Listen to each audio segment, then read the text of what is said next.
राधे राधे। आज का प्रसंग, ईश्वर की माया कोई समझ नहीं पाया। कभी कभी ग्रंथ, शास्त्र, पुराण, रामायण व महाभारत पढ़ते हुए कई बार हम ऐसा कह उठते हैं कि ऐसा नहीं होना चाहिए था। लेकिन जब गहन चिंतन व मंथन किया जाता है तो पता चलता है यह सब ठीक के लिए हुआ। ऐसे ही एक तथ्य प्रस्तुत कर रही हूँ आज। महाभारत में आपने देखा होगा कि कर्ण जम जात कवच व कुंडल से विभूषित थे और इसलिए कर्ण अजय भी थे। उन पर जो भी दिव्य अस्त्र शस्त्र चलता वह सब उनका कवच निष्क्रिय कर देता। इसलिए भगवान श्री कृष्ण को अर्जुन की विशेष चिंता थी कि कर्ण के रहते अर्जुन ना कभी विजयी हो सकते हैं और न ही महाभारत में दुर्योधन का कुछ बिगाड़ सकते हैं, क्योंकि दुर्योधन की रक्षा में कर्ण तैनात थे। गुरु द्रोण भी मर चुके थे, वहाँ भीष्म पितामह भी शरशैया पर थे, लेकिन कर्ण की बदौलत दुर्योधन में पूरी अकड़ थी। कर्ण सूर्य पुत्र थे और अर्जुन इंद्र पुत्र। ऐसे में इंद्र ब्राह्मण याचक बनकर कर्ण के अभेद कवच व कुंडल मांग कर ले गए। देखने में यह सब अटपटा सा लग रहा है। कहने को तो इंद्र देवताओं के राजा हैं और कर्म इतना नीच कर रहे हैं कि अपने बेटे का भला करने के लिए छल का सहारा ले रहे हैं। दरअसल ये देखने में ही छल था, लेकिन इसकी तह खोलने के लिए हम जरा पूर्व के इतिहास को खंगाल कर देखें तो पता चलेगा कि यह एक दुष्कर्म नहीं अपितु सत्कर्म था। तो आइए जानते हैं क्यों कर्ण जन्मजात मात्र पितृहीन रहे, क्यों हर जगह इनका तिरस्कार हुआ और क्यों इनके दिव्य ताकत इंद्र ने छल से मांग ली। पूर्व जन्म में कर्ण एक राक्षस कुल में पैदा हुआ था। उनका नाम दुदुर्भ था। उसने सूर्यदेव की हजारों वर्ष तक नदी किनारे खड़े होकर तपस्या की थी। जब इतनी प्रगाढ़ भक्ति व तप देखा तो सूर्यदेव उसके सामने वरदान देने को प्रस्तुत हुए, परंतु भक्त ने बड़ा विचित्र वर मांगा। उसने कहा कि मुझे अभय वर देकर अमर करें। सूर्यदेव ने कहा कि अमर तो इस ब्रह्मांड में केवल ईश्वर हैं, हम देव भी उन्हीं के अधीन हैं और हमारी भी आयु निश्चित है। जब मैं ही अमर नहीं तो तुम्हें कैसे अमरता का वरदान दूं? हाँ, तुम यदि श्री हरि की उपासना करो तो शायद वह तुम्हें यह वर दे दें, क्योंकि वो अमर हैं, वह किसी को भी अमर कर सकते हैं। दुदुर्भ ने सोचा कि ये तो हजारों वर्ष की तपस्या ही बेकार हो गई, अब मैं क्या करूं? सूर्यदेव ने कहा कि मांगो भक्त, तुम्हें अमरता की जगह जो कुछ भी चाहिए वह मैं वचन देता हूं कि अवश्य दूंगा। दुदुर्भ ने काफी सोच विचार कर बड़ा ही दुर्लभ वर मांगा। उसने कहा, हे सूर्यदेव, आप मुझे 1000 दिव्य कवच दें और मेरे एक कवच को वही फाड़ सके जो 1000 वर्ष तक तपस्या में रत रह चुका हो और कवच फाड़ने वाला तुरंत मर जाए। पहले तो सूर्यदेव अभिंचित रह गए कि 1-2 कवच नहीं मांगे इसने, पूरे 1000 कवच। क्या करूं क्या नहीं, देना भी जरूरी था क्योंकि इसने घनघोर तप भी किया है। अतः काफी सोच विचारने के बाद सूर्यदेव ने तप की मर्यादा व वर का मान रखते हुए उसके बदन पर 1000 दिव्य कवच डाल दिए, जिसमें सूर्य की रश्मियां चमकती रहती थी। कवच के कारण उसके कान में भी दिव्य कुंडल प्रकट हो गए, क्योंकि उन कवचों से सूर्यदेव की ओंकार ध्वनि निस्तृत होती थी, जो लगता था इतनी ध्वनि तरंगों को बढ़ाती थी कि कान ही फट जाएं। अतः उस ध्वनि को बर्दाश्त करने के लिए कवच के साथ कुंडल भी सूर्यदेव ने प्रदान किए। बस फिर क्या था, नहीं को उस जन्मा जग माही, प्रभुता पाई जाही मद नाही। दुदुर्भ को भी अपनी शक्ति का अभिमान आ गया और उसने स्वयं को अजय समझ लिया, क्योंकि उसे पता था कि एक कवच फाड़ने वाला तुरंत मर जाएगा, तो भला 1000 कवच कौन फाड़ेगा। अतः अब वह पृथ्वी पर आतंक मचा मचा कर त्राही त्राही करने लगा।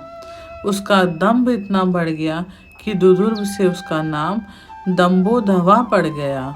सभी देव चिंतित होकर क्षीर सागर गए और श्री हरि से निवेदन करने लगे कि दुदुर्भ के अत्याचारों से जगत को राहत दिलाएं।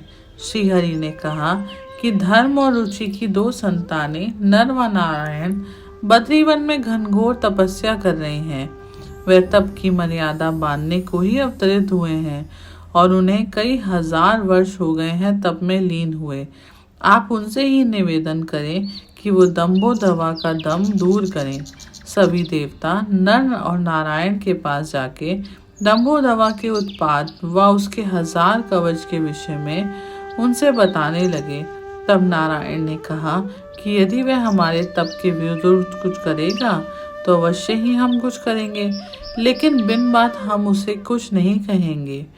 अब देवताओं ने ब्राह्मणों को उकसाया कि वह यह खबर फैलाएं कि बद्रीवन में 2 भाई हजारों वर्ष से घनघोर तप कर रहे हैं। वह दंभोदवा को जरूर दंड देंगे। बस फिर क्या था, दंभोदवा तो सुनकर बद्रीवन की ओर भागा कि मेरा एक भी कवच फाड़ेंगे तो मर जाएंगे, अतः अपने जीवन का कांटा खत्म कर देता हूँ। ऐसा सोचकर वह नर नारायण के तपस्वी रूप की ओर लपका और तप में विघ्न डाल दिया। जब दंभोदवा तेजी से नारायण की ओर झपटा उनके तप में विघ्न डालने के लिए, तो नर की आंखें खुली और अपने बड़े भाई की रक्षा में नर ने दंभोदवा को लपक कर पकड़ लिया और बाहु युद्ध छिड़ गया। आखिर में क्रोध से आंखें लाल करते हुए नर ने दंभोदवा का एक कवच फाड़ दिया। लेकिन ये क्या हुआ, नर की तुरंत मृत्यु हो गई और दंभोदवा खुशी से नाचने लगा कि देखो, अब इस दूसरे तपस्वी को भी अभी खत्म करता हूँ। जैसे ही दंभोदवा नारायण की ओर लपका तो नारायण ने उसे आकाश की ओर क्रोध में भरकर उछाला और कई मील दूर फेंक दिया और नर को अपनी तपस्या के बल पर जिंदा कर दिया। नर नारायण फिर से तप करने लगे, लेकिन कुछ समय बाद दंभोदवा पुनः बद्रीवन आ गया और नारायण की ओर ही सबसे पहले झपटा। पहले इसी को खत्म करूंगा जिसने मुझे इतनी दूर फेंका। लेकिन जैसे ही उसने नारायण के बदन में अपने नाखून गाड़े तो नारायण की आंखें खुली और दंभोदवा को पटक पटक कर अधमरा कर दिया, परंतु वह मरा ही नहीं। तब नारायण ने उसका एक कवच फाड़ दिया और कवच फाड़ते ही नारायण की देह भी मृत हो गई और उनके मुख से निकला जय भोलेनाथ। अब नर की आंखें खुली तो उन्होंने दंभोदवा के मुख पर मुष्टि बहार कर उसे दूर फेंक दिया और झट से अपने तपोबल से नारायण की देह में प्राणों का आवाहन किया। नर व नारायण दोनों ने शिव जी का आह्वान किया। शिव जी ने बताया कि यह एक ऐसा सूर्य भक्त है कि इसने सूर्य से 1000 कवच मांग रखे हैं। सूर्यदेव ने इसके बदन पर 1000 कवच डाल दिए। अब तुम दोनों ने 2 कवच तो फाड़ दिए, क्योंकि तुम दोनों के तप को हजारों वर्ष हो चुके हैं। उसके कवच वही फाड़ सकता है जिसका 1000 वर्ष का तप पूरा हो चुका हो। अब तुम इसके सारे कवच एक एक करके फाड़ डालो और इस प्रकार तुम दोनों में जो भी मरेगा तो दूसरा अपने तप बल से उसे जीवित करता रहेगा। अतः तुम लोग तपस्या बिल्कुल मत छोड़ना। जब जब यह आए तब तब उसके कवच फाड़ो और पुनः तपरत रहो।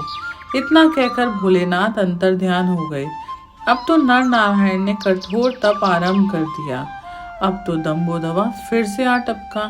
फिर क्या था, पहले नर ने उसका कवच फाड़ा, नर की मृत्यु हो गई। नारायण ने दंभोदवा को कोसों दूर फेंक दिया और जब नारायण की तरफ वह पुनः युद्ध को झपटा तो नारायण ने कवच फाड़कर उसे दूर फेंक दिया। इस प्रकार बारी बारी युद्ध में दंभोदवा के 999 कवच नष्ट हो गए। अब तो दंभोदवा डरकर भागा कि मेरा अंतिम कवच ना नष्ट हो जाए, लेकिन नर नारायण का क्रोध बहुत बढ़ गया था। अब की बार कवच फाड़ने की बारी नर की थी। नर जैसे ही उसके कंधे पर मुष्टि प्रहार करने भागा तो दंभोदवा सूर्यलोक में जाकर छिप गया। नर नारायण का तप अब अखंड रूप से जारी रहा और दंभोदवा की हिम्मत ही पृथ्वी पर आने की नहीं हुई। यह घटना सतयुग की है और अब त्रेता युग भी बीत गया, लेकिन नर नारायण का तप अभी तक बद्रीवन में अनवरत चल रहा था। अब द्वापर युग आ गया और नर नारायण तप पूर्ण करके अपने पिता धर्म व माता रुचि के पास लौट आए। जिस पर्वत पर खड़े होकर नारायण ने तप किया था वह नारायण पर्वत के नाम से आज भी बद्रीवन में विद्यमान है, और जिस पर्वत पर नर ने तप किया था वह पर्वत नर पर्वत के नाम से विख्यात हुआ। नर नारायण ने अब अपने अवतार की गरिमा संसार में बिखराकर अपने लोक में प्रस्थान किया। अब उस घटना स्थल पर चलते हैं जहाँ राजा कुंती भोज की पुत्री कुंती अपने पिता के भवन में खड़ी सोच रही थी कि जिन दुर्वासा ऋषि ने मुझे देव मंत्र दिया उसे प्रयोग करके देख तो लूं कि सचमुच देव मेरे सामने आते हैं या नहीं। अब ये कुंती का पहला दोष था कि उसने गुरु के मंत्र में शंका की। कुंती का दूसरा दोष था कि ना तो गुरु से आज्ञा ली कि गुरु जी क्या मैं इस मंत्र का आवाहन कर लूं, और ना ही अपने माता पिता से आज्ञा ली कि मैं गुरु मंत्र के अनुसार देव आवाहन कर लूं या नहीं। कुंती का तीसरा दोष था कि सूर्य का आह्वान करने से पहले उसने सूर्य से प्रार्थना भी नहीं करी कि मैं आपका गुरुप्रद मंत्र का प्रयोग करने जा रही हूँ, आप मुझे आशीर्वाद दीजिए और मंत्र में मेरी सहायता कीजिए। इन तीनों दोषों के कारण जब कुंती ने गुरु मंत्र का सीधा आवाहन किया तो सूर्यदेव उनके सामने प्रकट हो गए और उनकी गोद में किसी दिव्य बालक की जगह वही दंभोदवा का शिशु रूप में डाल दिया। क्योंकि भक्त व पुत्र दोनों समान होते हैं, अतः सूर्यदेव दंभोदवा के पिता व माता कुंती हो गई। कुंती ने बहुत प्रार्थना की कि हे सूर्यदेव, मैं कुमारी कन्या हूँ, आप ये संतान वापस ले लीजिए। सूर्यदेव ने कहा, ये तो तुम्हें पहले अपने गुरु से आज्ञा लेनी थी, गुरु की अनुपस्थिति में माता पिता की आज्ञा लेनी थी, और मुझे नमस्कार किए बिना व मंत्र आवाहन करने की अनुमति बिना ही मंत्र आवाहन प्रयोग किया। अब इस मंत्र के अधीन होकर मुझे आना पड़ा। अब यह संतान रूपी मेरा प्रसाद तुम्हें अवश्य ही ग्रहण करना चाहिए।